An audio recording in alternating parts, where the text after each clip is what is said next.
as far as being a parent or being influences to those in our family, it's an overwhelming task sometimes. And not knowing, Enos was obviously wondering where he stood with the Lord, but it's very easy as a parent or as a family member to know where you stand with how your influence is on your children or those members of your family that you have influence over.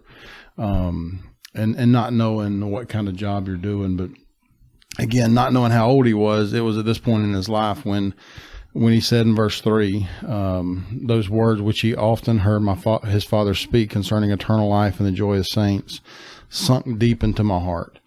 So certainly if Enos, being an adult at this point, can have a father like Jacob, an uncle like Nephi, a grandfather like Lehi, and at this point in his life, having that, maybe there's still hope for me that maybe my kids can have that at some point. And we've all read some of the quotes as far as having wayward children. The one by the prophet Joseph Smith sticks out. We can read that later if we want to, but not even talking about wayward children, just hoping that my testimony has something to do with my children and hopefully spark something in them. It's probably not going to happen when I'm bearing my testimony or when I'm teaching them, but hopefully something sticks out in their life that when their soul hungers or they're put in a situation where they need that light, they need that understanding, that they turn to that. And that gives me hope. You're spot on. Yeah. That's exactly what I thought when I read that. I said, that is the hope for my children, that one day maybe something I said or something my wife said, or it'll finally hit where it needs to hit. Well, hopefully hopefully their memories will be like Enos's memories of his father, It weighs a lot on me. I mean, I don't care if I had one kid or 5 kids. I think I'd feel the same way.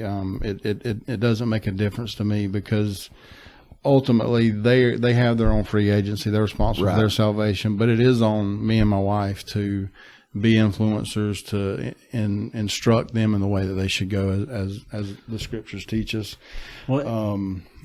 Go ahead. In Jacob's words earlier, he speaks about having the responsibility to teach and everything, but he also uses a few different times. He says the anxiety that I feel. Yeah. And it's just truly anxiety. I mean, being a father is probably one of the hardest things I've ever done in my life. Absolutely. And the anxiety that you feel. But also one of the most rewarding. And one of the most rewarding. Exactly. Very good. I've shared this before with many other members of the church and those outside of our faith, co-workers, as far as how they deal with that, because I think about it a lot, probably more than I should. And it's a very common theme, and we see it in prophets. And one person, a very wise person in the church, and he said, my job is to help them have experiences with the Lord.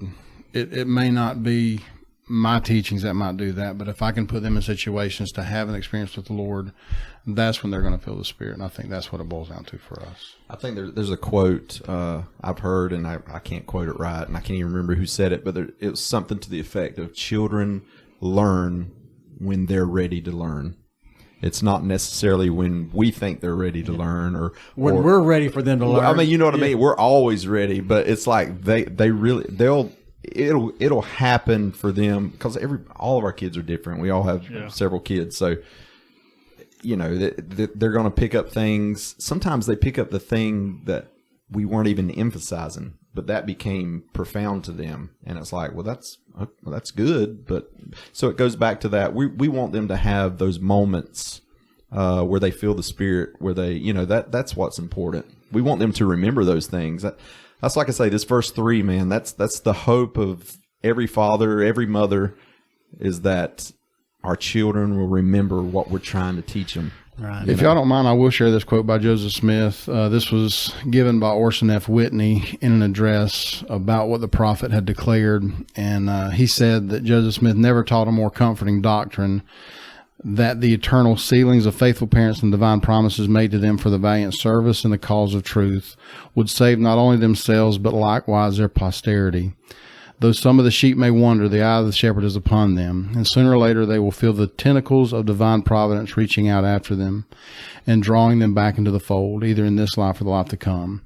They will return. They will have to pay their debt to justice. They will suffer for their sins and may tread a thorny path. But if it leads at last, like the penitent prodigal, to a loving father's, to a forgiving father's heart and home, the painful experience will not have been in vain. Pray for your careless and disobedient children. Hold on to them with your faith. Hope on, trust on, till you see the salvation of God.